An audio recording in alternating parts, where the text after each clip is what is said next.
जो तीखे सवाल होंगे, कुछ खट्टे मीठे अनुभव भी होंगे जो सर हमसे शेयर करेंगे, हमारे दर्शकों को दिखाएंगे। साथ में साथ देने के लिए गौरव यहाँ आपके सहजनवा विधानसभा के बीजेपी के विधायक आदरणीय प्रदीप शुक्ल जी साथ में हैं।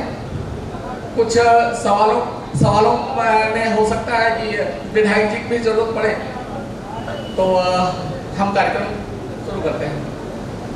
सर, बतौर यहाँ गोरखपुर में काफ़ी अच्छा समय रहा आपका, काफ़ी टाइम आप यहाँ रहे।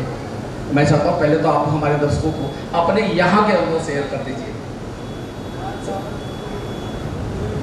आप सभी को मेरा सादर नमस्कार।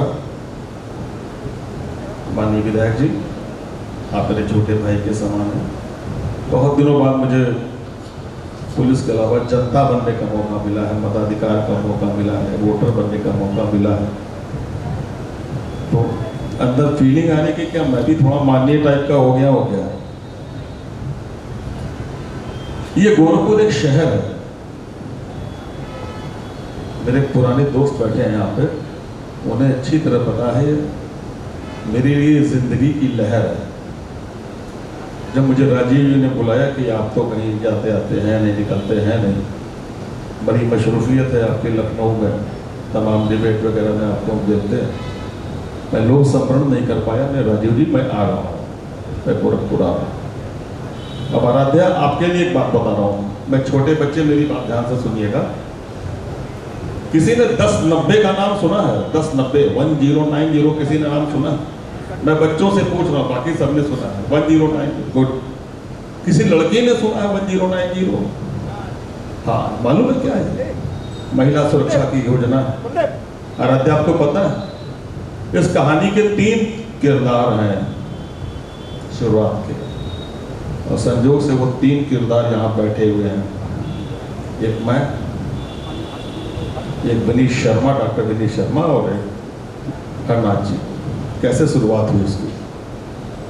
मैं अपनी नौकरी में कभी भी 2 या 3 बजे से पहले घर नहीं पहुंचा। रात को यहाँ के मीडिया के लोग भी जानते हैं कि अगर पुलिस 2 या 3 बजे पहले अपने घर पहुंच रही है तो पुलिसिंग छोड़ के बाकी सारे काम कर रही है। हम सॉरी कहना नहीं चाहिए मुझे, आप माननीय विधायक। सुल्तानपुर में पोस्टेड था, जाड़े का दिन था और मैं बहुत ठंड से अकड़ गया था। 3 बजे में पहुंचा और जाने एक फ़ोन आया मेरे पास एक लड़की का कि मैं माया टाकीज के पास से बोल रही हूँ और मेरी जान को बड़ा खतरा है, मेरे भाई को भी मार डालेंगे लोग। तो हमने कहा ये तो बहुत गलत बात है, आप वहाँ की स्थानीय पुलिस को फ़ोन करिए, वो आपकी मदद करेगी। वहाँ पे डायल लगाइए, डायल 100 लगाइए। बोले लग नहीं रहा, वो लैप कर रहा। तो हमने कहा सॉरी, मैं तो सुल्तानपुर में हूँ, मैं आपकी क्या मदद कर सकता हूँ? तो फोन में काटा। हमने कहा भाई मेरा मामला तो है नहीं। तो मैं उस समय थोड़ा प्रोफेशनल पुलिस वाला बन गया, क्या मेरा मामला नहीं तो मैं क्या लेने जाऊँ सर दर। थोड़ी देर बाद फिर फोन आया, फिर मैंने उठाया, फिर मैंने उस बच्ची को समझाया। तीसरी बार फिर फोन आया और कहा उसने यहीं से 1090 का जन्म होता है। मैं नहीं जानती कि आप कहाँ पोस्टेड है। अगर मेरी जान को कुछ हो गया तो मैं आपको छोड़ूंगी, और मेरे भाई को कुछ हो गया तो मैं आपको छोड़ूंगी। मैं नहीं जानती कि ये पुलिस कहाँ की है। बहुत बड़ी बात है। मैंने पुलिस को फोन किया, मैं नहीं जानता। और मुझे विनीत शर्मा इसको फ़ोन किया, इसमें आरोग्य में डॉक्टर थे। हमने यार विनीत ऐसा मामला है और डायल 100 वो लैब कर रहा, तुम्हारी मदद चाहिए मुझको। एक लड़की बड़ी संकट में है, उसके भाई को मार डालेंगे लोग, तो वहाँ की पुलिस को नॉक करो, थाने के पुलिस को नॉक करो और बताओ कि मेरा फ़ोन था, मेरा नाम लेके बताओ कि जी पी त्रिवेदी COCP है सुल्तानपुर में, और ऐसे ऐसे उनकी मदद हो गई, जान बच गई। 3 दिन बाद उनका धन्यवाद में फ़ोन आया कि मैं आपको बहुत बहुत धन्यवाद देती हूँ, मेरे प्राण की रक्षा हुई, बहुत अच्छा हुआ। उसके बाद मैं कौशाम्बी चला गया, कौशाम्बी से सुल्तानपुर लखनऊ का SP क्राइम हो गया है। लेकिन ये बात मेरे जहन में घूमती रही। मैं नहीं जानती, मैंने पुलिस को फोन किया और हमने अपने पत्रकार मित्रों के साथ, कुछ लड़कियां भी वहां मेरे पास आने लगी कि मुझे ब्लैकमेल किया जा रहा है, मुझे गले थ्रेटन्स आ रहे हैं और मुझे धमकियां मिल रही हैं, फ़ोन पर मेरा जीना मुश्किल हो गया है। मैंने पत्रकारों के साथ कहा कि यार राजीव के साथ जो उसमें जो डीजी हैं उस समय आपको याद होगा ना, तो उस समय हमारे एसएसपी डीआईजी थे, और संतोष शर्मा उस समय ईटीवी पे थे शायद, जहाँ तक मुझे याद आता है। तो हम लोगों ने कहा कि यार इसमें हम क्या करें, और कहीं हमारा ऑफेंस बनता नहीं, कुछ ऐसे रजिस्टर मेंटेन किया जाए जहाँ हम लोग इस शिकायतों को इकट्ठा करें। और हम लोगों ने इकट्ठा किया, तवज्जो दी, कॉल डिटेल्स निकाले, उनको लाए और उनके खिलाफ काउंसलिंग की पहले, और हमने अपने एसएसपी को जाके बताया और मेरे पत्रकारों ने बताया। लेकिन पत्रकार बहुत इम्पोर्टेंट चीज़ होती है। मैंने पूरी नौकरी में पत्रकारों के दम पर ही नौकरी कर डाली। आप अगर ईमानदारी से काम कर रहे हो और आपका कोई बताने वाला नहीं कि आप ईमानदार है, तो पुलिस को तो बेईमानी माना जाएगा। मैं कलेजा फाड़ के बोलूँगा कि मैं ईमानदार रहा हूँ, लेकिन कोई मानेगा नहीं। कि मीडिया बोलेगी तो मान लेंगे हाँ ईमानदार है। ऐसा है ना रघुनाथ जी? और ये चल निकला मामला, और उसका नंबर था 1089, वो मेरा नंबर था, और ये मेरी से गलती हो गई। एसएसपी डीआईजी ने कहा कि बहुत अच्छी चीज है, तुम बहुत पुण्य का काम कर रहे हो क्राइम के साथ साथ, कि बहुत बढ़िया, इस नंबर को डिस्प्ले कर दो। हमने सर वो तो मेरा नंबर, मैं नहीं जानता। अब उन्होंने पूरे यूपी में 1089 को डिस्प्ले कर दिया। अब मेरे पास दिन भर रात भर फोन आया लड़कियों के, बढ़िया दिन भर रात भर फोन आया। मेरी बीवी का ये क्या सब, हमने कहा ये दुखियारी बच्चियां हैं, इनको बहुत कष्ट है, और एक एक दिन में 29-30 शिकायतें आने लगी, और हम मीडिया के लोग, वकील और सारे अफसर उसकी काउंसलिंग करने लगे। ये मामला चल निकला। उसके बाद बड़ी लंबी कहानी है, मेरा ट्रांसफर हुआ, मुझे लगा कि ये चीज़ बंद हो जाएगी, लेकिन मीडिया के लोगों ने, कुछ उच्च अधिकारियों को मेरे बात बताया कि ये एक अच्छी चीज़ है, और उन लोगों ने इनको हैक किया, और धीरे से उन्होंने 1090 करके इसको स्थापित किया, और आज पूरे विश्व में 1090 माना जाता है। तो तालियां बजाइए गोरखपुर की बच्ची के लिए। अगर वो बच्ची मुझे फोन ना करती तो 1090 विधायक नहीं होता, उस बच्ची की देन थी। और जब मैं यहाँ एसपी आरए होके आया तो अपने हस्बैंड, बड़ी हो गई होगी, तो अपने हस्बैंड के साथ मेरे ऑफिस में आई, बहुत देर से बैठी थी, और यहाँ के पत्रकार लोग देखते थे मैं पब्लिक रिलेशन बहुत ज़्यादा करता था, मौके पर जरूर जाता था, और लगता था कि जब तक कि कोई आखिरी आदमी यहाँ से मेरे पास से न जाए मैं हटता नहीं था।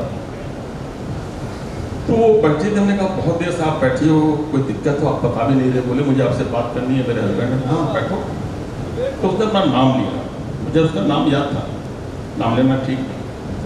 तो उसने कहा मैं ही वो लड़की जिसने आपको फ़ोन किया था। हमने कहा मेरा तो मन कर रहा है कि तुम्हारे 10 रुपये का नाम तुम्हारे नाम पे कर दिया जाए, जैसे शारदा एक्ट है जो high court supreme court practice की हो, वो जानते होंगे। इस तरीके से तमाम शुरुआत हुई गोरखपुर की, और मेरा कार्यकाल यहाँ मुझे लगता है कि मुझे बहुत आभार स्नेह मिला, प्रेम मिला। और मैं यहाँ पुलिस के लोग नहीं बैठे हैं, लेकिन तमाम लोग ऐसे होंगे, अगर आप बड़ी ईमानदारी और शिद्दत के साथ और पवित्र मन के साथ काम करते हैं, कोई आपका साथ नहीं देता, लेकिन परमपिता परमेश्वर बहुत साथ देता और हद दर्जे तक साथ देता है। मेरा आकाश। और अंतिम बात कह के फिर आपके प्रश्न की ओर चलूँगा। विधायक जी हम नौकरी करके पहुँचे, एक शेर मैं अक्सर कहता था, हरनाथ आपको याद होगा, जब पत्रकार मुझसे तीखे सवाल करते थे, नारायण घोटाला मैंने जब खोला था, तो माननीय मंत्रियों को मैंने जब जेल भेजा था, मैंने भी माननीय मंत्री से कहा था कि सर बहुत कुछ बिकती है दुनिया में, मुझे इसमें गुरेज नहीं कह देने, लेकिन मैं वो शख्स बिकता नहीं, मुझे अब खरीद आपको जेल जाना पड़ेगा। और आपको मालूम है मैंने सीनियर आईएएस को जेल भेजा, मैंने मंत्रियों को जेल भेजा, मैं दबा। तो सबसे बड़ी बात है कि आप अपने पवित्र मन से काम करिए। और शेर था पुलिस वालों के लिए, खासतौर से जिन्हें अभी गाली दी जाती है, बाहर जो देखते हैं समझेंगे किस तरह, कितने गमों की भीड़ है एक आदमी के साथ, नहीं समझ में आएगा आपको। और जब मैं अपने घर पहुंचा रिटायर होके, मेरा भाई मर चुका था, मेरी माँ तड़प के मर गई,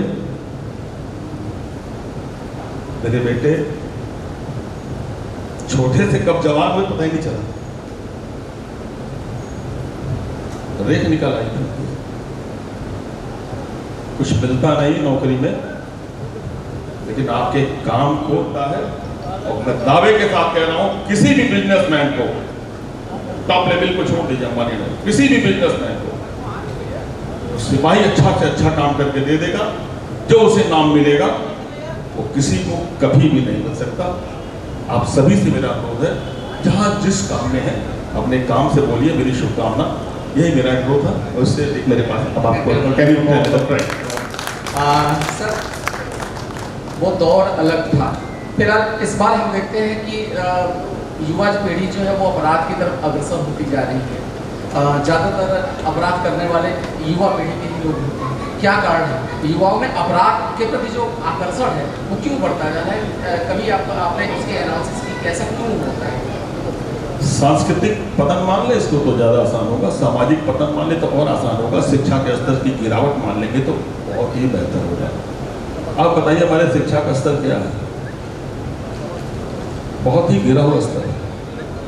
मुझे याद है मैं इंटर में था तो एक नैतिक शिक्षा या भारतीय संस्कृति का पाठ पढ़ाया जाता था 6-7 में। माफ कीजिएगा विधायक जी, वो है कि नहीं सब्जेक्ट में? नहीं है। माननीय विधायक जी, उसे उठा दीजिए। अगर नैतिक शिक्षा हमारे पास नहीं है और अगर भारतीय नैतिक नहीं है तो फिर वो भारतीय नहीं, फिर किसी और देश का।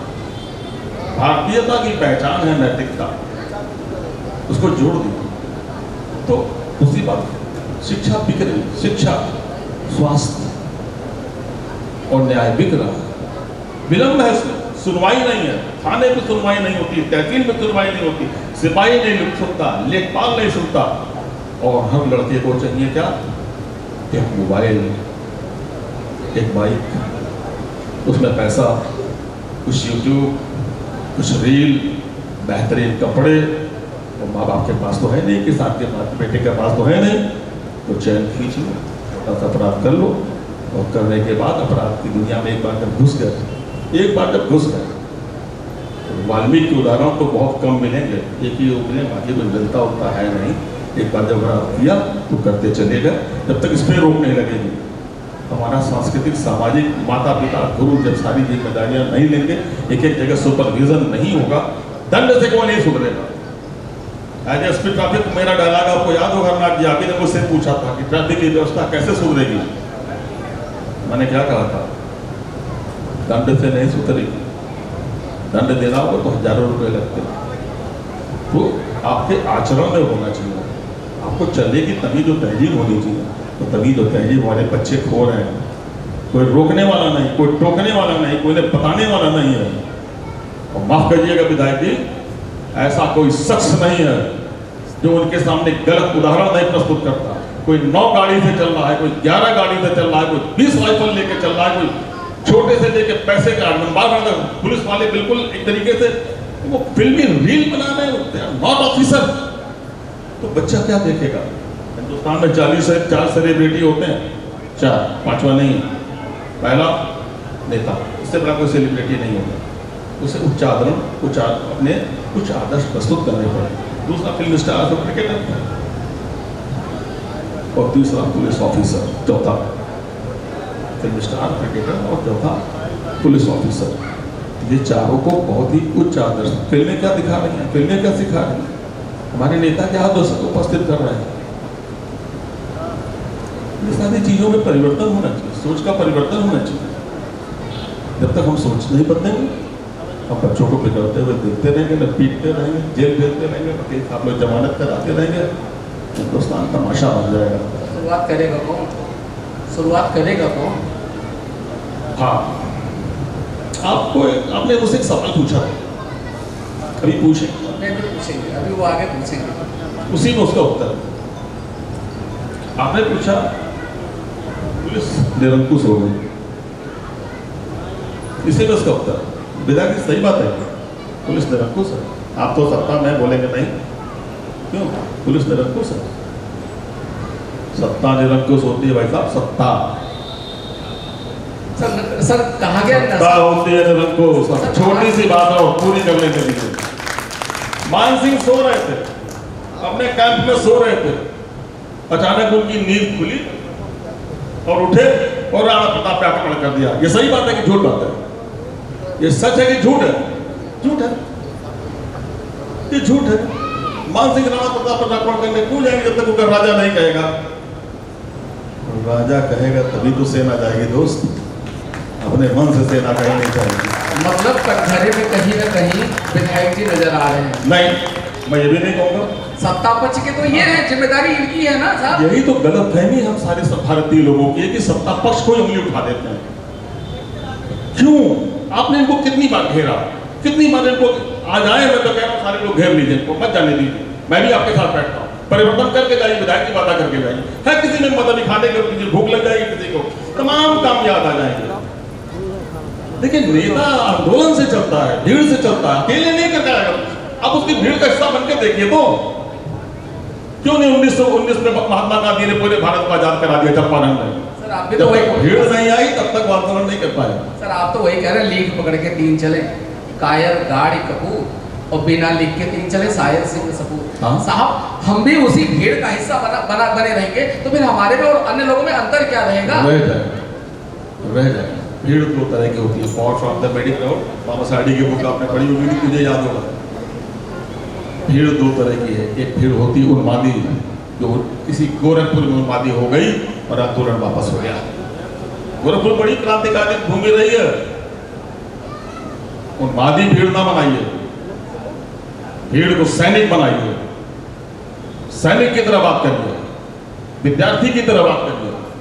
आप देखिए ना, कौन नहीं मानेगा आपकी बात। जयप्रकाश का आंदोलन का सबसे बड़ा उदाहरण। विधायक जी, चर्चा के क्रम में आप कहीं ना कहीं सर ने आपकी तरफ भी इशारा किया है। सूबे के मुखिया योगी आदित्यनाथ जी की जो शासन प्रणाली है, इसको पड़ोसी राज्य भी अपना रहे हैं, लेकिन उत्तर प्रदेश में अपराध थम नहीं रहा है। कारण क्या है? आपने देखा होगा कि आज़ादी के बाद उत्तर प्रदेश और 8 साल का उत्तर प्रदेश, पुलिस व्यवस्था वही है, सभी व्यवस्था, कोई व्यवस्था चेंज नहीं हुई। लेकिन आज उत्तर प्रदेश में, जैसे आपने बेटी पे बोला, तो आज हमारे घर की बेटी रात को 11 बजे 9 बजे भी ट्यूशन पढ़ के घर आ सकती है। किसी की उत्तर प्रदेश में हिम्मत नहीं है कि बेटी के तरफ सर उठा के देख ले। यह सरकार जब पूरे भारत के प्रदेशों में उत्तर प्रदेश की चर्चा होती है कि आज माफिया डर के या तो है ही नहीं, या तो प्रदेश छोड़ के भाग गया है। जब अच्छी सोच की सरकार होती है, अच्छी सरकार होती है, तो पूरा उत्तर प्रदेश माफिया मुक्त है। आज किसी की हिम्मत नहीं है कि माफिया कहीं घूमे या माफिया से काम करे। सर महिलाएं सुरक्षित है, अभी आपने कहा साहब, कुछ दिनों पहले की अभी घटना है गोरखपुर में, महिलाओं के साथ क्या हुआ ये किसी से छिपा नहीं है। और ऐसे में तो आपका ये कहना महिलाएं सुरक्षित हैं, हाथ से आपको नहीं लगती है? महिलाएं सुरक्षित हैं सरकार में। हमारी 600 महिलाएं मुख्यमंत्री के खिलाफ वहां दौड़ती हुई चिल्लाती हुई बाहर निकली हैं। क्या बात कर रहे हैं विधायक जी? सीएम साहब के सामने वो महिलाएं निकली हैं। आप अगर देखेंगे, अपने भाइयों को तो उठाऊंगा, क्या कर रहे हो तुम लोग? मेरे मित्र बैठे हुए हैं यहाँ पे सामने खजनी में। मैं जिस दिन ज्वाइन किया विधायक जी, अखबार मैंने पढ़ा, एक बच्ची ने छेड़खानी के भय से विद्यालय जाना छोड़ दिया, और आपका मेरे पास ज्वाइन करते ही फोन आया सुबह सुबह कि आपका स्वागत है, आपके ज्वाइन करने के पहले एक बच्ची ने विद्यालय जाना छोड़ दिया, याद होगा आपको। तो मैंने बड़ी गंभीरता की ना, इंस्पेक्टर गोपाल त्रिपाठी था, मैंने फ़ोन किया कि यार उसको देखो क्या मामला, बच्ची स्कूल नहीं जानी चाहिए, उसको जाना चाहिए।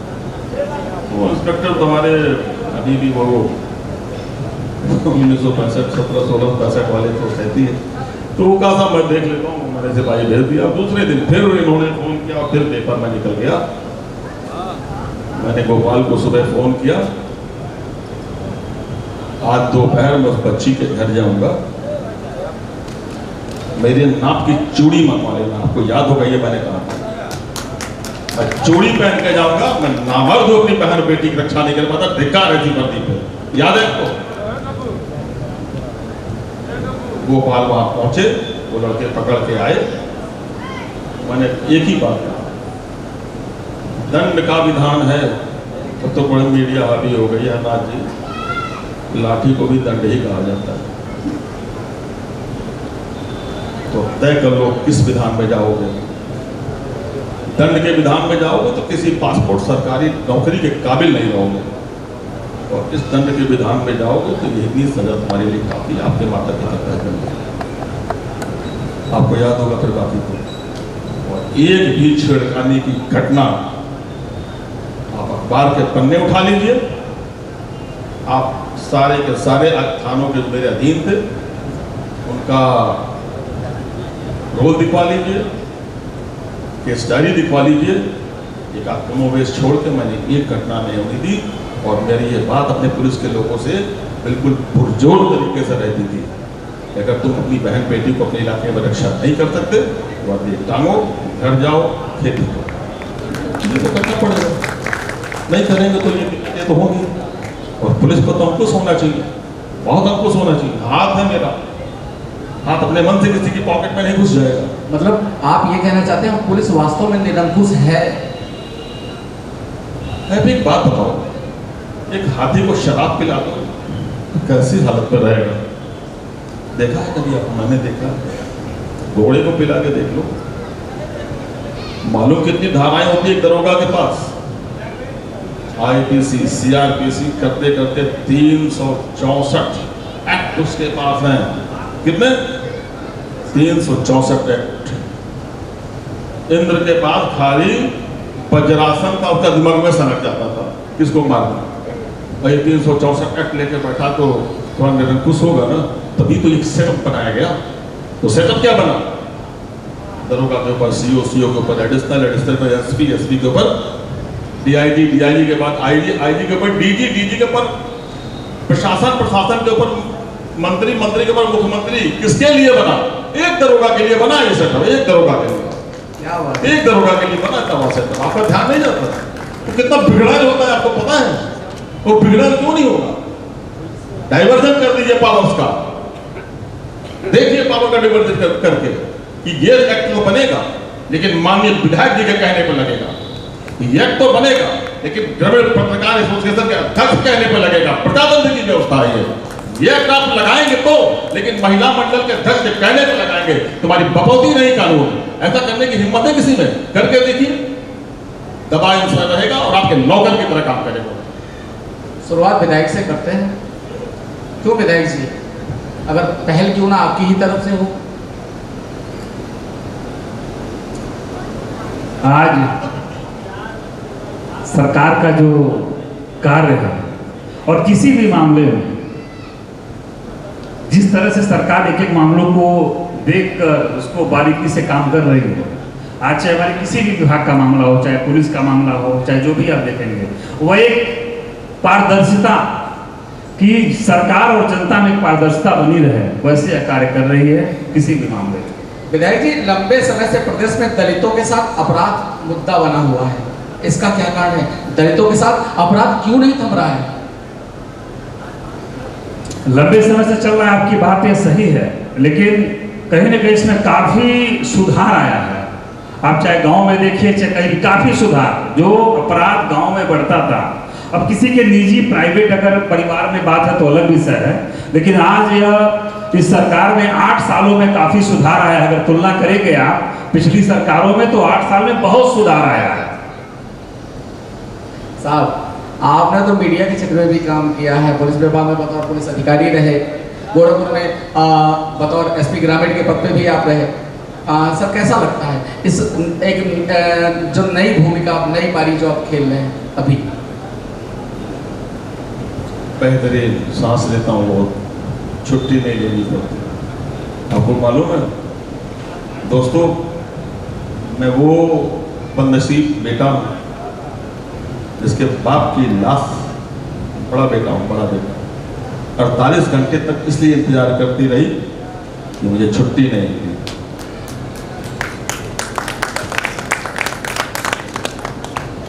परमपिता परमेश्वर की कृपा थी कि घनघोर जाड़ा था, यहाँ सभी नहीं था, वो इंतजार कर रही थी मेरा। सुख हो या दुख, सबसे बड़ी बात मुझे छुट्टी नहीं मिली। दूसरी बात, रिटायरमेंट का पहली बार मैं मताधिकार का प्रयोग करने के लिए बड़ा उत्सुक हूँ। मुझे वोट डाला ही नहीं कभी मैंने जिंदगी में। छात्र जीवन में पढ़ते रह गए और नौकरी में वोट डालने की छुट्टी नहीं मिल गई। पहले सर सर कहता रहता था और मैं किसी को सर नहीं कहता, न मेरा किसी के सामने परमपिता के अलावा कहीं मेरा सर झुकता। तो मेरे सामने लोगों के सर झुकते हैं, वोट मांगने के लिए भी झुके या कोई बात करने के लिए झुकेंगे। ये बहुत बड़ा परिवर्तन है मेरे लिए। सर आप कभी भी रहे हैं, बहुत कम लोग जानते हैं कि सर कभी भी हैं। क्या मैं चाहूँगा कि हमारे दर्शकों को सर 2-4 लाइनें अपनी कविताओं के प्लीज। ये देखिए, मौका तो कविता पाठ का नहीं, मेरी मीडिया ने इतना बढ़िया कविता कह दिया कि अब उसके बाद कुछ बचता नहीं कहने के लिए।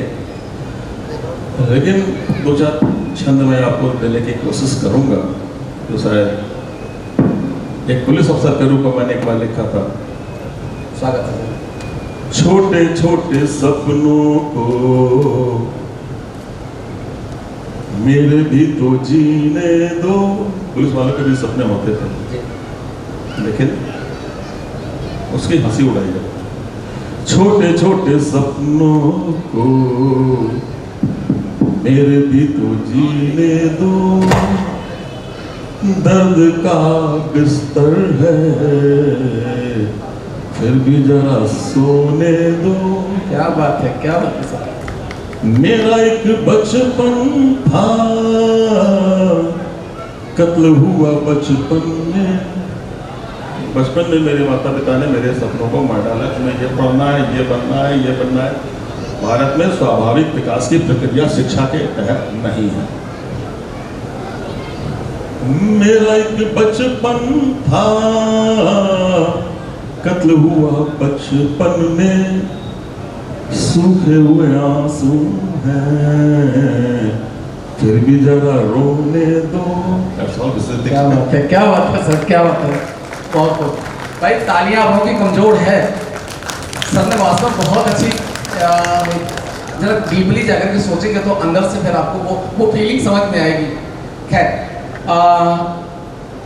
सर एक बात पूछो, विधायक जी बगल में है, पुलिस की जिम्मेदारियों पर क्या कभी ये विधायिका का कोई प्रेशर रहता है क्या?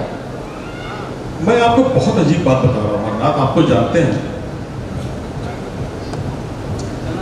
मुझे किसी मंत्री या विधायक ने पूरी नौकरी के दौरान एक बार भी फोन नहीं किया।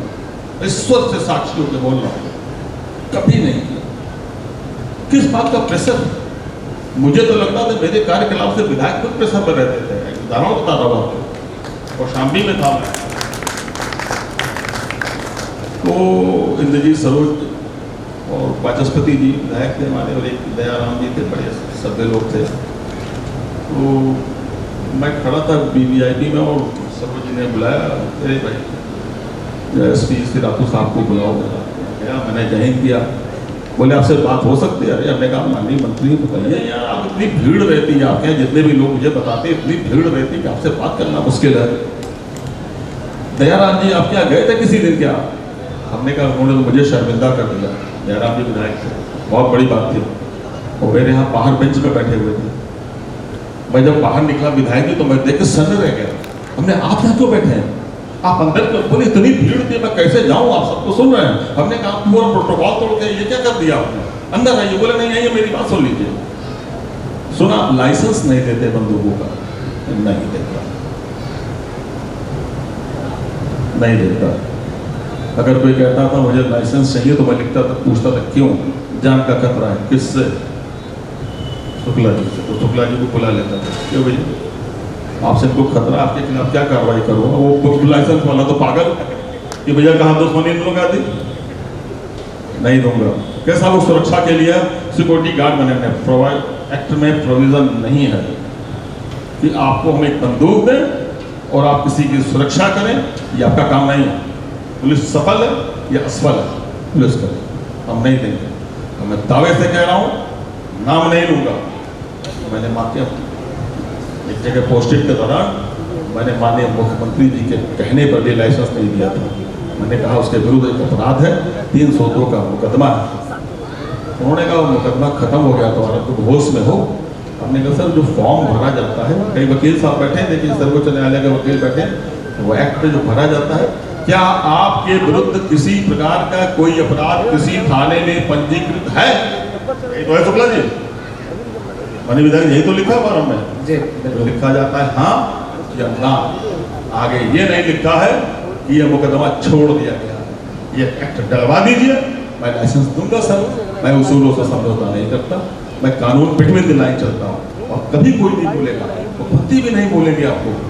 मैंने कई विधायकों को, मंत्रियों को जेल भेजा, कोई नहीं बोलता, ये सब झूठ बात है। आपके कर्म गंदे होंगे, आप घूसखोर होंगे, लंपट होंगे, चोर होंगे, जातिवादी धर्मवाद फैलाएंगे, क्यों नहीं बोलेगा वो? बिल्कुल बोलेगा, मौका आपने दिया, आप पवित्रता से काम करेंगे, कोई नहीं बोलता। ये मेरा अनुभव रहा, कभी किसी ने नहीं कहा, कोई फोन नहीं करता।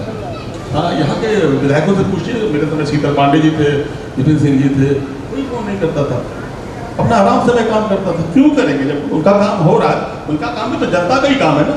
ये सफलता का आज बता रहे हैं, इस सफलता के लिए अपना पीठ ठोक रहे हैं ना, इन्हें मालूम है ये अफसर मेरा काम कर रहा है। अगर अपनी पीठ ठोक रहे हैं और मैं इनका कहना नहीं मानूंगा तो ये मेरी पीठ ठोकेंगे, और नहीं ठोकेंगे तो फिर अपने विधायक, आपके विधायक बनने में दिक्कत होगी, जनता आपके साथ सवाल करेगी। तो पीठ ठोकने का सवाल है, या तो ये अपनी पीठ ठोक ले मेरे कर्म से, या फिर मेरी पीठ पे फौज जमाए कि तुम कर क्या, डिपेंड्स ऑन मी, मेरे पर डिपेंड करता है। ठीक बात है, ठीक बात है। जनता से अगर कोई सवाल पूछना चाहता है, जी माइक पहुंचाए।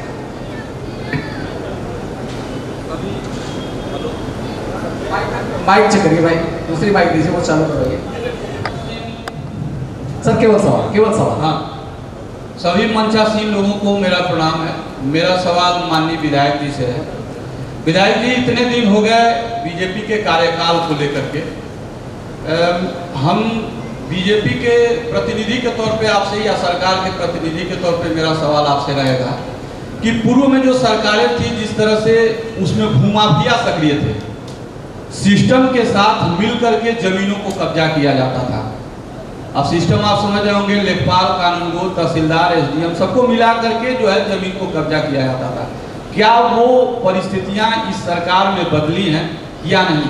मेरा इस सवाल को पूछने का मकसद ये है कि अभी 2-3 दिन पहले गोरखपुर के प्रेस क्लब पे भखरा के एक विजय शंकर दुबे जी पहुंचे थे, और उन्होंने कहा कि जिस जमीन को लेकर के 1 हफ्ता या 1 महीना पहले एसडीएम ने स्टे दिया था, वही एसडीएम, वही तहसीलदार आसपास के 3 थानों की फोर्स लेकर के उस जमीन को कब्जा कराए हैं। और माननीय विधायक जी, हम आपको बता दें कि वो जमीन आपके विधानसभा क्षेत्र गीडा में है, और विजय शंकर दुबे को थाने पर बैठा लिया गया। और ये भी मैं आपको बता दूं कि जब मुझे यहाँ के पत्रकारों के माध्यम से ये सूचना मिली थी, मैं भी मौके पे पहुंचा, तो पता चला कि स्थानीय लोगों के साथ साथ पत्रकारों को भी पुलिस ने डंडा पटक के भगा दिया उस जगह से। हम लोग वहां तक पहुंच नहीं पाए। तो मेरा सवाल यही है कि पूर्व की जो सरकारें थी, जो सिस्टम के साथ मिल करके जमीनों को कब्जा करती थी, क्या वो चीज अभी भी हो रहा है या बदला है कुछ? क्योंकि ये जो है प्रत्यक्ष है, आपके सामने है। जो सरकार आई है, इस गोरखपुर में या गोरखपुर के बाहर भू माफिया जितने, कोई भू माफिया किसी को ये हिम्मत नहीं है कि कोई जमीन कब्जा कर ले। किसी को इस गोरखपुर में मैं चैलेंज के साथ कहता हूं कि जो कोई जमीन किसी दूसरे की कब्जा कर ले, कोई किसी को गलत तरीके से फंसा के जमीन ले ले, यह इस गोरखपुर में संभव ही नहीं है। और हमारे सहजनवा विधानसभा में मैं दावे के साथ कह रहा हूं, अगर किसी की ऐसा मामला आए और किसी की जमीन सही या गलत है, अधिकारी से बात करके, चाहे कोई कब्जा करे या कुछ भी करे, जो जिसकी जमीन होगी वो उसी को मिलेगा। दावे के साथ सरकार, भारतीय जनता पार्टी की सरकार बनने के बाद कोई किसी के साथ गलत नहीं कर सकता है। और जैसे पूर्व सरकारों में गलत होता था कि वो सरकार ही जमीन कब्जा करने के लिए बनती थी, इस सरकार में किसी की ताकत नहीं है जो गलत तरीके से किसी की जमीन कब्जा करे। अगर उनका पेपर सही है, उनकी जमीन है, तो उनको कब्जा दिलाने का काम योगी जी की सरकार करती है। सर, एक बड़ा अच्छा आपने प्रश्न किया, याद आ गया। एक यही हाल ही का रावत साहब ने एक जमीन दान करी थी शारदा राव जी के पूर्वजों ने, जो यहाँ राम जानकी मंदिर रहा है, उस जमीन पे वो जमीन ठाकुर जी के नाम से है, रामलला के नाम से है। साहब बीजेपी तो एक बार वहाँ रामलला के लिए अयोध्या में वहाँ आंदोलन करती है, यहाँ रामलला की जमीन ये क्या नाम है, वहाँ पे जो लैंड लॉर्ड है उन लोगों ने धीरे धीरे वो कब्जा कर लिया, धीरे धीरे वो जमीन खत्म हो जाएगी, रोज बिक भी रही है। कैसे बिक जा रही है साहब? ऐसी कोई मंदिर की जमीन में, सहजनवा नहीं पूरे उत्तर प्रदेश की बात कर रहा हूँ, किसी की ताकत नहीं है जो मंदिर की जमीन कब्जा कर ले। अगर ऐसा मामला सामने आया कि मंदिर की जमीन कब्जा की जा रही है, सर मैं आपको डॉक्यूमेंट दिलवा दूंगा, वो है आपके संज्ञान में हो सकता है ना। अगर ऐसी कोई जमीन आए जो मंदिर की जमीन हो, उसको लोग कब्जा कर रहे हैं और सही के तरीके से सत्यता हो जाएगा तो उसको खाली करा दिया जाएगा, चाहे बड़ी इमारत बनी हो। ये उत्तर प्रदेश की जनता देखी है, उत्तर प्रदेश की जनता देख भी रही है कि सरकार क्या कर रही है। ठीक बात है। किसी अन्य सज्जन को कोई सवाल? जी सर, मैं सवाल करना चाहता हूँ। माइक दीजिए भाई, माइक पहुंचाइए। प्रधान संघ अध्यक्ष सहजनवा। एक मिनट सर, एक मिनट, जरा इको थोड़ा कम कर दीजिए भैया, आवाज फट के आ रही है जी। सर मैं बंशीधर यादव, प्रधान संघ अध्यक्ष सहजनवा जी। मेरे गांव में 17 डिसमिल ग्राम 17 बीघा जमीन थी ग्राम समाज की, जिसको एक भूमाफिया फर्जी तरीके से अपना नाम डलवा के उसको बेचने का प्रयास किए। बेचने से पहले मैंने मुख्यमंत्री जी से लगाए, कप्तान साहब और डीएम साहब सबको अवगत कराया। उसके बाद भी उस जमीन की बिक्री हो गई। बिक्री होने के बाद भी मैंने आपत्ति किया, विक्रेता पे कोई मुकदमा नहीं किया गया। माननीय विधायक जी से भी निवेदन किया, आपने मेरी पैरवी भी किया। उस जमीन को खारिज होकर के ग्राम सभा में ले लिया गया, लेकिन विक्रेता के खिलाफ मुकदमा नहीं हुआ। 20 बार दैनिक जागरण में ऐड निकाला गया है, लेकिन कहीं कोई सुनवाई नहीं हुई। धन्यवाद। किसी की ताकत नहीं है कि जो फर्जी जमीन घेर ले या फर्जी जमीन पे कार्य कर ले, या कोई मंदिर की जमीन की जो बात है कि मंदिर की जमीन किया जा रहा है। अगर मेरे संज्ञान में आता है तो विधायक जी को 2027 में है, आगे जाइए, मंदिर बन गया फिर सीधा निरंतर किस क्षेत्र की बात आप करेंगे, और क्षेत्र का विकास को अगर अलग हम कर दे तो उत्तर प्रदेश की एक अलग पहचान बनी है। आप या जितने लोग बैठे हैं, इनके आने वाले, अगर आपका बालक या आप कहीं उत्तर प्रदेश के बाहर जाते हैं और जब बताएंगे कि मैं उत्तर प्रदेश का हूं, और 2017 के पहले जब बताते थे कि मैं उत्तर प्रदेश का हूं, तो अपने आप को हीन भावना महसूस करते थे कि मैं उत्तर प्रदेश, अच्छा यूपी से वो ठीक है। आज जब बताते हैं कि मैं उत्तर प्रदेश का हूं तो गर्व से लोग कहते हैं यूपी, योगी वाला उत्तर प्रदेश, एक अलग सम्मान मिलता है। आज हमारी सरकार निरंतर विभिन्न क्षेत्रों में, जिस क्षेत्र की आप बात करिए कि जो आजादी के बाद नहीं हुआ, अगर हम 70 साल की तुलना इस 8 साल में करते हैं तो 8 साल का पड़ना उस 70 साल पे भारी है। भारतीय जनता पार्टी की सरकार ने जो काम किया, निरंतर चौतरफा विकास, एक नहीं जितने मुद्दे पर आप बात करेंगे उस पर यह सरकार ने विकास किया है, और ये जनता जानती है। उसी विकास पर जनता निरंतर भारतीय जनता पार्टी की सरकार बनाएगी।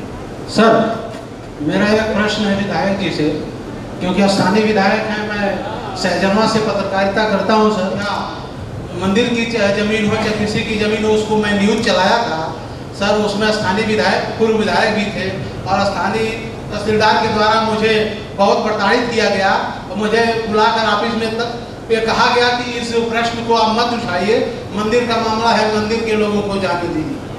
और एक और सर, एक और है गीडा अधिग्रहण, गीडा के द्वारा अधिकृत जमीनें जो की जा रही हैं, औने पौने के दाम के द्वारा खरीद ली जा रही है और उसको भारी मात्रा में बेची जा रही है। इस पर विधायक जी क्या कहेंगे? जहाँ तक गीडा की जमीनों का आपको पैसा दे रही है और निरंतर गीडा का विकास चल रहा है। आपने देखा होगा यह गीडा, मुझे लगता है कि 1989 या 91 में बनके तैयार हुआ, और वह गीडा 33 साल बने हुआ। लेकिन अगर 8 साल को घटा दे तो गीडा केवल औद्योगिक क्षेत्र था, केवल एक औद्योगिक क्षेत्र। 2-4 कारखाने चलते 8 वर्षों में आपने देखा होगा इस गीडा में देश के बड़ी बड़ी कंपनियां, बड़े बड़े उद्यमी इस गीडा में आ रहे हैं। तो गीडा का विकास हो रहा है, लोगों को रोजगार मिल रहा है, और वो उद्यमी उद्योग लगा रहा है और देश के किसी भी कोने में घूम रहा है। क्या सर ये पत्रकारिता करते समय पत्रकारों की कलम रोकी जाएगी इस सरकार में सर? और हमारी सरकार पत्रकारों के साथ खड़ी है। किसी पत्रकार के साथ अगर कोई अवहेलना होगी उस पर कड़ी से कड़ी कार्रवाई की जाएगी।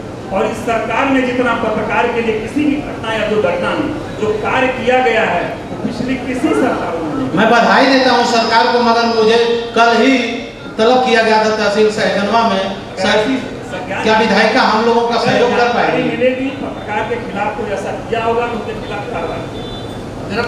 इस वाले माइक का बढ़ाइए, बेस बढ़ाइए। सर मैं बहुत दूर से आया हूँ। भाई बाकी लोग बैठ जाए। किसी और को सवाल? माइक पहुंचे, माइक पहुंचे, माइक पहुंच दीजिए। पीछे देखिए वो एक सज्जन है। सर मैं बहुत कम से कम 35-40 किलोमीटर में पैदल सफर करके मैं यहाँ तक पहुँचा हूँ।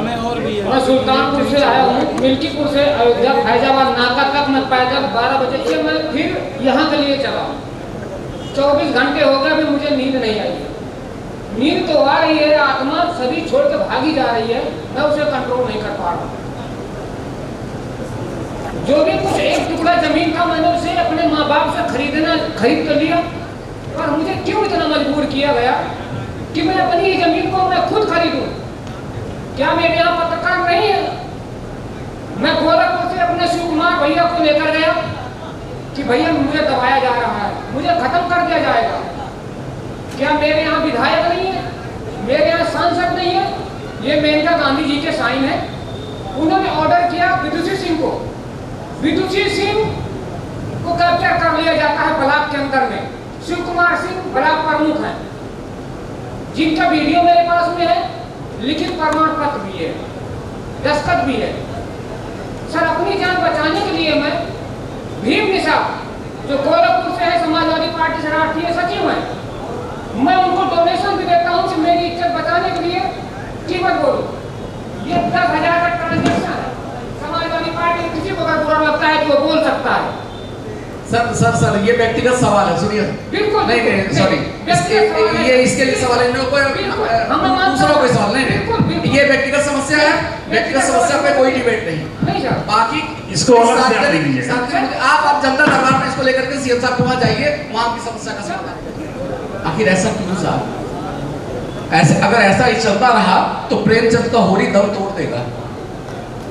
कब लगेगी रोक इस पे? ऐसा नहीं है। अब आपने मेरे सवाल को समझा नहीं। मैंने कहा सार्वजनिक वितरण प्रणाली अधिकारी वितरण प्रणाली में कन्वर्ट हो गई है, और अगर ऐसा ही चलता रहा तो वो दिन दूर नहीं जब प्रेमचंद का होरी दम तोड़ देगा। अभी भी अगर समझ गए हो तो नहीं, मैं समझ रहा हूँ, लेकिन ऐसा प्रणाली है नहीं ठीक तरीके से। सर अगर ऐसा नहीं होता तो शायद वो इकलौता आदमी जो अभी सवाल कर रहा है वो ऐसे बहुत सारे हम लोग जब सुबह ऑफिस में बैठते हैं, मैं आपको बता दूं, सुबह ऑफिस में जब बैठते हैं 9 साढ़े 9 बजे, तो उसमें संख्या 100 अगर आई दिन भर में, तो 100 में कुछ ऐसे भी लोग आते हैं पैरवी कराने जो गलत होते हैं, लेकिन अपने बात को बहुत सही तरीके से रखते हैं। किसी ऐसे व्यक्ति को लेके आते हैं कि वो मेरा अपना व्यक्ति है, चलो इनका यह मामला है, तो वो प्रणाली सही क्या है? अब वो जो गलत व्यक्ति है वो अभी सही कार्य चाह रहा है, वो भी चाह रहा है मैं सही हूँ। तो जब तक उसको पूरा मूल आप नहीं समझेंगे तब तक किसी की गहराई में नहीं जा सकते। नहीं ठीक बात है। सर क्या नौकरशाही वास्तव में निरंकुश हो गई है? मैं बिल्कुल नहीं मानता इस बात को, कभी नहीं मानता। मैंने पहले ही कहा था सत्ता निरंकुश होती है, नौकरशाही। नौकर का शब्द ही नौकर है। नौकरशाही इसलिए निरंकुश हो गई। आप मैं अंदर अगर आ रहा हूँ और आपने 2 चौकीदार लगा रखे हैं वहाँ पे और वो मुझसे बदतमीजी कर रहे हैं, उसका मतलब कि आपका उन्होंने कह रखा होगा कि जीपी चतुर्वेदी को पाने की हिम्मत क्या है मुझे अंदर आने की। सत्ता जो होती है ना, सत्ता उसे अपना काम सही तरीके से करना चाहिए। और सबसे बड़ी नौकरों के पास इतने अधिकार दे रखे हैं अंग्रेजों के जमाने से लेके आज तक, ये सत्ता के लोग उन पे डिपेंडेंट हो जाते हैं। विधायक जी एक बात बताता हूं आपको, छात्र जीवन में मैं एक सांसद के गया शाहजहांपुर के, जिनके बेटे इस समय मंत्री, और हम कई लोग थे इलाहाबाद यूनिवर्सिटी के, वो राजा थे वहाँ, सांसद भी थे। उनकी एक चीज़ मुझे बहुत पसंद आई, मुझे लगता है सभी को फॉलो करना चाहिए। उन्होंने अपने बगल में एक कुर्सी रखी थी और PNT का जमाना था, एक फ़ोन रखा था और सामने सिर्फ एक कुर्सी रखी थी। सामने जितने लोग आते थे उस काम को एक व्यक्ति नोट करता था, वो टेलीफोन से कहते थे और किसी का नहीं काम हुआ होता था तो उसको फॉलो अप लेते थे। आप किसी अधिकारी से काम कहेंगे, ये उस पर डिपेंड करता है वो करे या न करे। माननीय उच्च न्यायालय से लोग क्यों डरते हैं भाई? सर्वोच्च न्यायालय से क्यों डरते हैं? क्यों? माननीय अधिवक्ता महोदय, वो क्वेरीज करता है, इसमें क्या कार्रवाई की, कंटेम्प्ट करता है।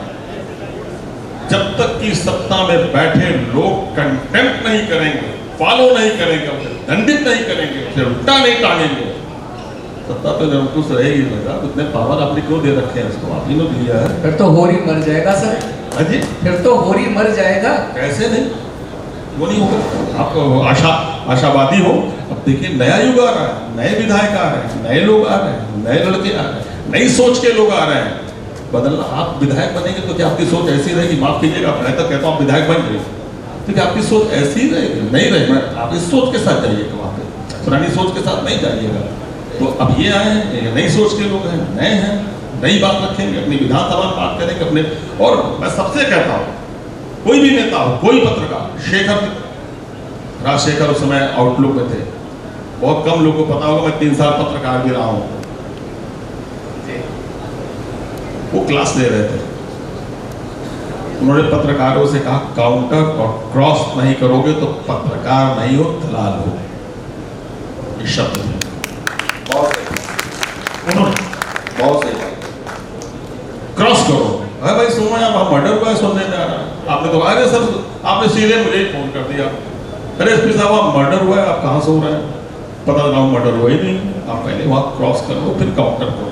क्रॉस काउंटर जब पत्रकार को महान बना देगा तो नेता को कितना महान बनाएगा, अधिकारियों को कितना महान बनाएगा। भरोसा, भरोसा शब्द है ना, कभी किसी पर मत करिए, धोखा खाएंगे। दरोगा भी झूठ बोलेगा, मैं भी झूठ बोलूंगा, विधायक जी भी झूठ बोलेंगे, मंत्री जी भी झूठ बोलेंगे, देखा देखिए मीडिया भी झूठ बोलेगा। और आप तो डर तक कहते सर यार हो रहा था। भरोसा मत करो, काउंटर करो। क्यों नहीं हुआ, कैसे नहीं हुआ, आप मेरे पास आइए, मैं आपके थाने पे आ रहा हूँ। तो जब तक आप ऐसा नहीं करेंगे तब तक व्यवस्था में तो चेंज नहीं हो पाएगी। मानसिकता को बदलने के लिए 2 तरीके, या तो आपका हृदय परिवर्तन हो जाए, या मेरे डर से डर जाए, विधायक की डरा है, मैं थाने पे आ रहा हूँ, मैं तहसील पे आ रहा हूँ, मैं BDO ऑफिस में आ रहा हूँ, मैं आ रहा हूँ, और इतनी शिकायतें हैं BDO साहब, ये शिकायतों का निस्तारण आपको करना पड़ेगा। मैं नहीं लखनऊ जाऊंगा, नहीं जाना मुझे लखनऊ। और माननीय मुख्यमंत्री जी मुझे माफ करिएगा, मैं नहीं आ पाऊंगा, यहाँ जनता रो रही है, मैं आंसू पोंछूं कि वहां आऊंगा। आप देखिए कि आप विधायक नहीं रह पाएंगे, आप देवता बन जाएंगे, आप भगवान बन जाएंगे। आजमा के देखिए ना, बहुत आसान है, बहुत कठिन भी है, बहुत आसान है। किसने कहा है आपको मोहब्बत करने के लिए? किसी ने नहीं कहा। आप मोहब्बत करिए जनता से, आग का दरिया है और डूब के जाना है। मोहब्बत तो ऐसी चीज है, गालिब ने कहा ये आग का दरिया है, डूब के जाना पड़ेगा। हिम्मत हो तो घुसो, नहीं तो बाहर ताली बजाते रहो। इस राज को क्या समझे साहिल के तमाशाई, बाहर खड़े लोग क्या देखें, साहिल मतलब किनारे के लोग क्या जाने। इस राज को क्या समझे साहिल के तमाशाई, हम डूब के समझे दरिया तेरी गहराई, तब समझ जाएगा। ठीक बात है, ठीक बात है। वो कहते हैं ना सर, होते हैं जिनमें हौसले, मिलते हैं उनको रास्ते, और ये दुनिया नहीं है दोस्तों बुरे दिलों के वास्ते। अगला सवाल हरिनाथ जी कुछ पूछना चाह रहे हैं सर। मैं सवाल नहीं पूछना चाह रहा, मैं जज की हैसियत से, क्योंकि मुझे यहाँ इस डिबेट का एक परिचर्चा का जज बनाया गया। यहाँ मेरा पत्रकार बंधु सवाल कर रहा है, लेकिन मैं ये देख रहा हूँ कि नौकरशाह और विधायिका दोनों एक दूसरे को प्रोटेक्ट कर रही है। ये ठीक बात है। मैं एक परंपरा है, मैं देख रहा हूँ कि नौकरशाह और जो विधायिका एक दूसरे को प्रोटेक्ट कर रही है। ये परिचर्चा यहाँ एक स्वस्थ परिचर्चा हो रही है। यहाँ पे हमने एक चीज पढ़ ली, रट ली कि 324 मर्डर 301 में 303 में क्या है, 302 का कायदा डेथ क्या है, अगर हम उस पर नहीं जा रहे हैं तो फिर हम उसकी गहराई में नहीं पहुंच सकते। अभी आपने चीज कही कि पत्रकारिता का मतलब होता है कि काउंटर और रिज्वाइंड एक्शन, जिसको हम वकालत की भाषा में कहते हैं और पत्रकारिता की भाषा में फॉलो अप कहते हैं। जी मैंने एक चीज देखा है तो मैंने इसको एहसास किया है। मैं तो ग्राउंड लेवल का पत्रकार रहा और शायद आप मुझे बहुत अच्छे से जानते हैं और जो भी मुझे जानता है वो जानता ही रहा है। मैंने एक चीज देखा कि अभी आपने कहा कि नौकर साहब पे सत्ता जो होती है वो हर जगह हावी होती है। क्या सत्ता में कितने विधायक ऐसे हैं कि जो सीएम साहब से अपनी बात को बोल सकते हैं? मैंने देखा अभी हाल ही में आप ही के यहाँ का था कि 2 विधायक अपनी शिकायत को कह रहे थे, सीएम साहब ने डांट दिया। सीएम साहब ने डांट दिया और उनके खिलाफ कार्रवाई करने तक की बात कहती और वो चुप हो गए। ऐसे हमारे करीब जानने वाले 40 विधायक ऐसे हैं सत्ता पक्ष के कि जो इस चीज को कहते हैं कि सिंह साहब मैं तो बिल्कुल वो मेरी नहीं सुनी जा रही। ग्राउंड लेवल पर विधायक को तवज्जो नहीं दे रहा है डीएम और एसपी, नहीं दे रहा है। इस बारे में विधायक क्या ना तो सीएम सिटी के और जो विकास देखने को सीएम सिटी में मिल रहा है ये और जिलों में क्यों नहीं मिल रहा? दोनों सवाल है भाई। मैं भी एक छोटे से जिले से आया हूं, मैं मेरा जिला गोंडा है। गोंडा में आप चले जाइए सिटी को छोड़ करके, आपको विकास दिख जाएगा कि कितना विकास है। गोंडा के गलियों में आप चले जाइए, देख लीजिए विकास कहाँ है, विकास कहाँ है। सीएम सिटी होने के नाते सीएम साहब को तीसरे दिन आना है और हो सकता है कि सीएम होने के बाद कल किसी ने देखा नहीं है क्योंकि रामकृत मानव में लिखा है 1818 तो 1200 बुताना, तो कल हो सकता है उनको आकर के अपनी फील्ड को फिर यहाँ मजबूत करनी पड़े। इसलिए अपनी चीजों को यहाँ पे वो कर रहे हैं।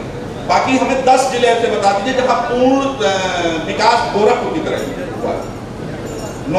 3 चीजें छोड़ दीजिएगा, लखनऊ, नोएडा और गोरखपुर, 3 को छोड़कर 10 जिले मुझे बता दें, मैं आपके उससे वो हूँ।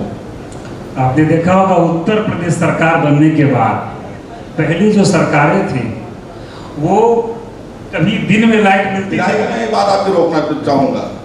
मैंने आपसे एज विधायक और विधायक के अपनी पार्टी के कसीदे पढ़ने के लिए सवाल नहीं पूछा है।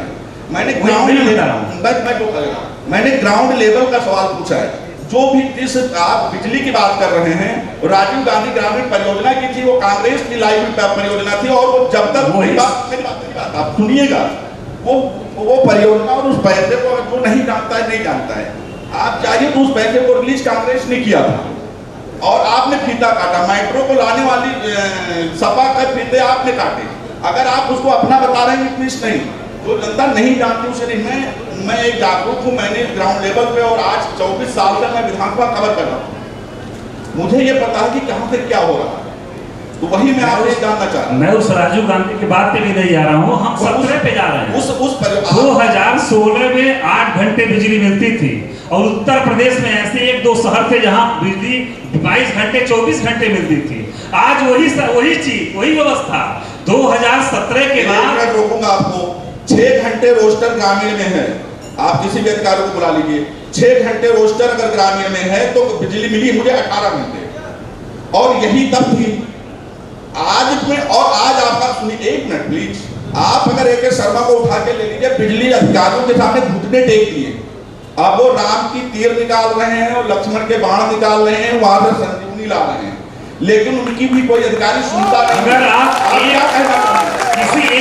किसी एक जनता को खड़ा करके पूछ लीजिए कि 2016 के पहले की बिजली 2017 के बाद की साहब, AK शर्मा, अरे कभी दिन में कभी रात को आती थी। आपके शाहजहां में बैठे हुए 25 लोग खड़े होकर बताएंगे कि बिजली कितने घंटे तब क्यों कितने घंटे। और बिजली के बारे में बता दूं बिजली के बारे में बता दूं आपको, एक ट्रांसफार्मर का लोड बढ़ाने के लिए लोग पागल हो जाते थे, घुटने टेकते थे। आज हमारी सहजनवा नगर पंचायत में जितने 250 केवी के ट्रांसफार्मर हैं वो 400 केवी हो गए। शाहजहां तहसील में अनिल तिवारी जी विधायक वो हैं अधिवक्ता, जानते होंगे, उनके गांव का ट्रांसफार्मर फूक गया। उनके घर की उनकी बीवी उन्हें गाली दे रही थी कि तुम ये होकर के ट्रांसफार्मर नहीं लगा रहे, पीछे और एसडीओ से लेकर के पंचायत मेरे सामने की बात है, और 25 दिन तक ट्रांसफार्मर नहीं लगा, उसके बाद नहीं लगा। 24 घंटे में अगर ऑनलाइन कंप्लेन 24 घंटे ऑनलाइन कंप्लेन होने के बाद, एसडीओ को बकने के बाद, सब कुछ करने के बाद 25 दिन तक ट्रांसफार्मर नहीं लगा। 24 घंटे में ट्रांसफार्मर बदलने का कार्य किया जा रहा है, जो जानकारी मिल रही है। नहीं है, मैंने आपको बताया, आपने शाहजहां में बता दिया बहुत।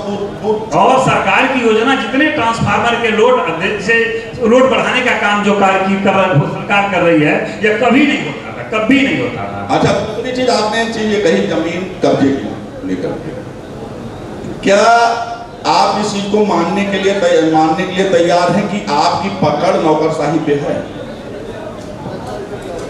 पकड़ है, पूछा ही। जो सरकार का काम है, जो सरकार काम कर रही है, नौकरशाही का जो काम है वो कर रहा है। किसी दोनों अलग अलग दिशा, अलग अलग काम कर रहे हैं। नहीं, दिशा दोनों का जो काम है, सरकार का एक अलग काम है, नौकरशाही का अलग काम। दिशा दोनों की एक है, कारण है दोनों का मतलब है जनता का विकास।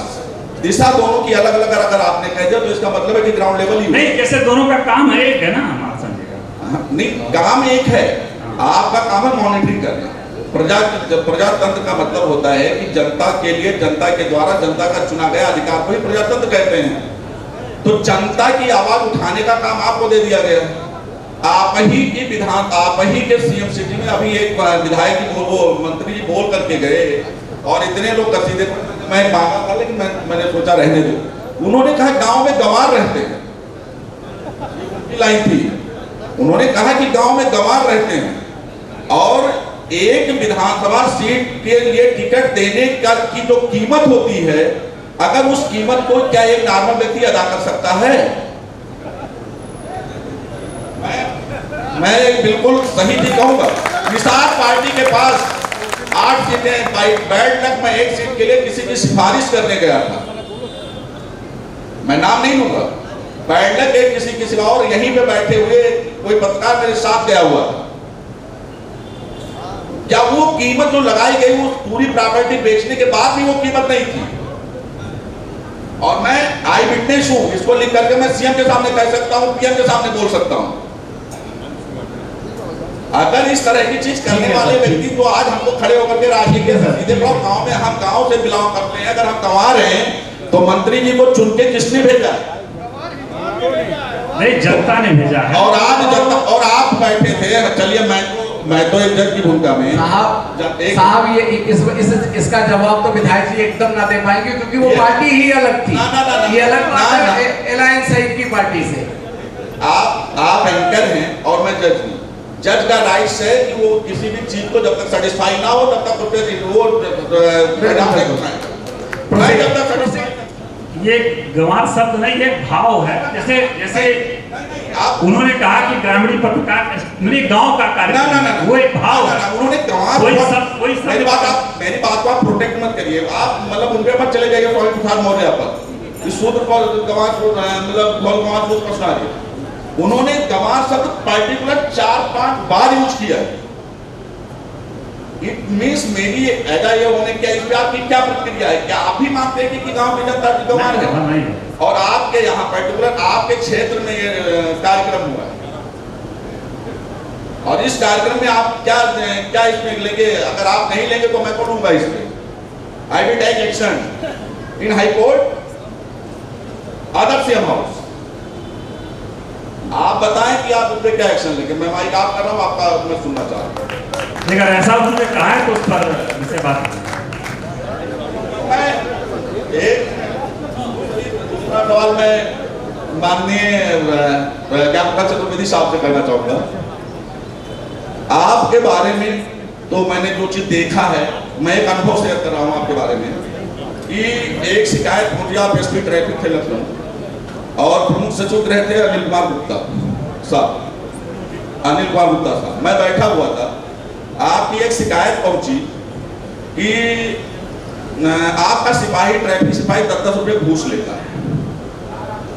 आपको तलब कर लिया गया, मैं बैठा था, मेरे सामने आप पहुंचे और आपने प्रमुख सचिव गृह से अपने नफा नुकसान के बिना बेबाकी से जवाब दिया। उन्होंने कहा कि जब मेरा एक सिपाही भर्ती होने आता है तो भर्ती बोर्ड में IAS IPS होते हैं, 5 लाख रुपए लेकर के भर्ती करते हैं, अगर हमारा ट्रैफिक सिपाही 10 रुपए ले लिया, सर आप बताइए क्या? अनिल कुमार गुप्ता साहब के पास कोई जवाब नहीं आया। मेरे सामने की बात आई, मैं आई विटनेस हूँ, मैं आपकी ईमानदारी का एकदम बिल्कुल कायल हूँ और जो भी कुछ कहें, लेकिन कहीं ना कहीं कुछ चीजें ऐसी रही हैं। क्या आप मानते हैं कि पुलिसिंग आपके रूप में सही है? क्षेत्र में फील्ड में जो अधिकारी पोस्ट हैं, क्या अनुभव से वो हैं, अनुभवी पोस्ट हैं? हाँ जी, बड़ी पुरानी बात आपने यहाँ दिला दी। मुझे लगता है मुझे ये बात बहुत शायद नहीं कहनी चाहिए थी लेकिन आप ही बैठे थे और वो सच था और आवेश में निकल गई बात, कोई झूठ। उन्होंने उस बात को कंसीडर किया और आपको तवज्जो दिया उस बात को। देखिए, हम लोग तो नौकरी के बिल्ले करते थे और सर जो है गर्दन से काट के निकलते थे, तब नौकरी करते थे। वो ऐसे लोग हैं नहीं। आपने कहा ना कि एक बहुत बड़ी अभी मैंने अभी से बात शेयर की, माननीय विधायक, इसमें तवज्जो चाहूँगा मैं आपका। मैं एक लाइन में अगर बोलूँ, अगर कोई लिख देगा तो मुझे कोई शर्म नहीं आएगी, क्योंकि मैं सेवा में नहीं हूँ। फिर इसकी ट्रेनिंग व्यवस्था बहुत ही खराब है। देखिए, मैं कह रहा हूं, आप कैसे कल्पना करते हैं कि एक हल चलाने वाले को हम कहें ये K47 चलाओ, उसका प्रशिक्षण होता है। ये कानून की किताब है, हम उसको प्रशिक्षित न करें, कहे जाओ कानून को फॉलो करो, तो क्या फॉलो करेगा? वो कानून को जानता ही नहीं। आप तो हाईकोर्ट के प्रैक्टिशनर हैं। जब तक कि श्रद्धा और विश्वास उसके प्रति मन में नहीं रहेगा, वो कानून का पालन नहीं करेगा। माननीय विधायक जी, आप लोग भी ट्रेनिंग सेंटर्स पे चाहिए, किसी को रोकने का अधिकार आपको नहीं है। जो आवाज उठ जा रही है, माननीय मुख्यमंत्री जी को डांटना पड़ा कि ये क्या दुर्व्यवस्था है। कुंभ मेले में आपने मेरे डिबेट देखा होगा, लोगों ने पूछा थोड़ी बहुत गड़बड़ी, हमने अब तो बचपन से देखे, हॉस्टल में रहे तब भी थोड़ी बहुत गड़बड़ी होती है। बोले सफलता का श्रेय आपके डीजी को देंगे कि एडीजी को देंगे कि वहाँ के एसएसपी को देंगे? मैं किसी पार्टी का नहीं हूँ, शुक्ला जी मेरे साथ बैठे हैं, मैं किसी पार्टी का नहीं हूँ, न मेरी किसी पार्टी के प्रति कोई बड़ी श्रद्धा है, श्रद्धा बिल्कुल नहीं, ना मानसिक रूप से अपने को स्वतंत्र महसूस करता हूँ। मैं आज तक किसी धर्म संस्थान से नहीं जुड़ा, धार्मिक हूँ, पूजा पाठ करता हूँ, किसी अखंड और घटाने से मैं नहीं जुड़ता हूँ। मैं आजाद व्यक्ति हूँ और आजाद सोच रखता हूँ। मैंने कहा सारा श्रेय माननीय मुख्यमंत्री जी का, he was the commander and he is the commander, he was governing himself, खुद गवर्न कर। गलतियां हुई, चूक हुई, मैं वहां था, मैंने देखा तो चूक हुई। चूक का कारण क्या था? कोई छात्र, कोई युवा, ये हुड़दंग सा मचा दिया उन्होंने वहां पर, एक धब्बा लग गया पूरे भारत को, नहीं लगना चाहिए था। तो कहने का मतलब क्या है? अगर आपका कमांड सही रहेगा, कमांडर सही रहेगा, कमांडर सही, अब कमांडर के साथ जो उसके लेफ्टिनेंट्स हैं, मैं दावे से कहता हूं नॉट गुड, तभी तो ये ट्रेनिंग में ऐसा हुआ। ट्रेनिंग का शेड्यूल मैं दावे से कह सकता हूँ मुरादाबाद में अच्छा है, फर्स्ट सेकंड थर्ड पीटीसी दोनों, आप तो जानते ही, आपके दोस्त वहाँ पे डीजी रहे हैं, डीजी रहे हैं आपके दोस्त। सीतापुर में अच्छा है, चुनार में अच्छा है, मैंने सुना है कि सुल्तानपुर में भी बेहतर हुआ है। माननीय विधायक, इस पर ध्यान दीजिए। कच्चे सिपाही मार्केट में आ रहे हैं, ध्यान दीजिए मेरी बात दोस्तों, ध्यान रखिए। कच्चे सिपाही, कच्चे दरोगा आ रहे हैं, ज्ञान नहीं है, बात करने की तमीज नहीं है, तहजीब नहीं है। क्यों? मैं एक पुलिस अफसर होकर बोल रहा हूँ, प्लीज ध्यान दीजिए इसका, उठाइए जाके माननीय मुख्यमंत्री जी, क्या कहिए आप, हमें कहिए मुख्यमंत्री जी, मैं विधायक हूँ, मुझे मौका दीजिए वहां जाने का। हमने आपको बताऊं, वो रिटायर्ड अफसर्स के एसोसिएशन है, मैं वो शख्स हूँ, आज भी लखनऊ के टॉप कॉलेजेस में फ्री में क्लास देने जाता हूँ, एक पैसा नहीं लेता, मैं अपनी गाड़ी का डीजल पेट्रोल खर्चा के जाता हूँ, स्कूल के बच्चों को ट्रैफिक के रूल्स बताता हूँ, 1090 के बारे में बताता हूँ, नारी सुरक्षा के बारे में बताता हूँ, उसके एक्ट बताता हूँ, पुलिस की ट्रेनिंग, स्कूल में जाता हूँ, उनको ट्रेनिंग देता हूँ। रिटायर्ड अधिकारियों की इतनी बड़ी फौज है, आईपीएस, आईएएस दरोगा, आप उनको सर प्लीज बोलिए जाके उनको कि इनको बुलाइए, फ्री में पढ़ाएंगे, उनको ट्रेनिंग दिखाएंगे, what is investigation, how to investigate. नहीं जानते ये लोग, नहीं जानते, एक पर्चा नहीं लिख सकता दरोगा, आपको मालूम है, भारत नहीं बना पर्चा नहीं लिख। विधायक जी आप इसको भी नोट कर लीजिएगा, और पत्रकारों को भी। मेरे पिताजी आरआई रहे हैं, रिजर्व इंस्पेक्टर, बाद में सीओ हुए। तो पहले भर्तियां हर साल होती थी, जब आप 60-65 हज़ार भर्तियां एक साथ कराएंगे तो गुणवत्ता भी गिरेगी और आरोप भी लगेगा। तो बचने का तरीका है कि वैकेंसीज देखिए, रिटायरमेंट तो हर साल होता है, हर महीने होता है, हर 30-31 को होता है। वो सारी बैकलॉग इकट्ठा करते जाइए, भर्ती कराते जाइए, छोटी भर्ती होगी, ट्रेनिंग अच्छी होगी, बेईमानी का मुद्दा कम लगेगा, अंकुश अच्छा होगा और पुलिस अफसर अच्छे मिलेंगे। Please note this point sir, please note this point. बस यही बात मुझे कहनी थी। बहुत बहुत धन्यवाद। ये अभी आप सुन रहे थे, निश्चित रूप से बहुत अच्छा ये डिबेट जो सेशन था बहुत अच्छा गुजरा। पब्लिक से कुछ और सवाल की उम्मीद थी, लेकिन अब हम सेशन को क्लोज करना चाहते हैं क्योंकि अदालत का हमारा प्रोग्राम है। सवाल के लिए विधायक जी उपस्थित हैं, लेकिन सुन प्लीज। आदरणीय मनोज भैया, आपको पूरा मौका दिया जाएगा क्योंकि एक परिचर्चा था, अभी तो घरे में लोग बाकी। बेसिकली इस कार्यक्रम का उद्देश्य अभी हम विधायक से परिचर्चा नहीं कर रहे थे, सर से चर्चा करनी थी। सर मैं उपस्थित सभी यहाँ गणमान्य लोगों को नमस्कार करता हूँ। मैं एसपी साहब से सवाल नहीं कर रहा हूँ, ना आरोप है। मैं भी सर आर्मी में 17 राजपूताना राइफल में अभी 17 साल सेवा किया है। मैं जब रिटायर हुआ तो राजनीतिक क्षेत्र में आया और मुझे एक आभास हुआ, खास करके मैं बेल्ट की नौकरी करता था, बेल्ट की नौकरी के पुलिस में भी है। पुलिस की व्यवस्था चाहे सरकार आज हो चाहे सरकार पहले ब्रिटिश की हो, इसके पीछे एक कारण रहा जो सबसे बड़ा भ्रष्ट कारण रहा कि जो भी ऊपर लेवल बैठा है वो सबको अपना धन की महत्ता दिखती है। शायद तमाम लोग सुने होंगे, कुमार विश्वास जी ने IPS IAS लोगों का एक क्लास ले रहे थे। उन्होंने कहा कि एक IAS या IPS की पत्नी पुरानी जो 10-20 साल सर्विस होती है, जब वो किसी महफिल में जाती है तो जो नया IAS PCS अधिकारी जाते हैं तो वो पत्नी उनको कोचती है कि देखिए उनके पास ऐसा बंगला है, ऐसी गाड़ी, और उस पर हमारे तमाम नए अधिकारी भी उसी रास्ते चल पड़ते हैं। तो क्या मैं ये चाहता हूँ कि जैसे मैंने आजमगढ़ में बहुत पहले बात कहा था, मुझे डांट भी पड़ी थी। मैंने कहा कि 24 घंटा मुझे एक थाना दे दीजिए, अगर चिड़िया भी पर मार जाए तो मैं अपने आप को नालायक समझ करके धरती से चला जाऊं। इसके पीछे कारण क्या है? जब मैं सेना में नौकरी करता था और रात को मैं अपने अधिकारी के साथ भोजन करता था और ड्यूटी पर अगर गलत पाया गया, सोता पाया गया, सुबह चार्जशीट भी बनती थी।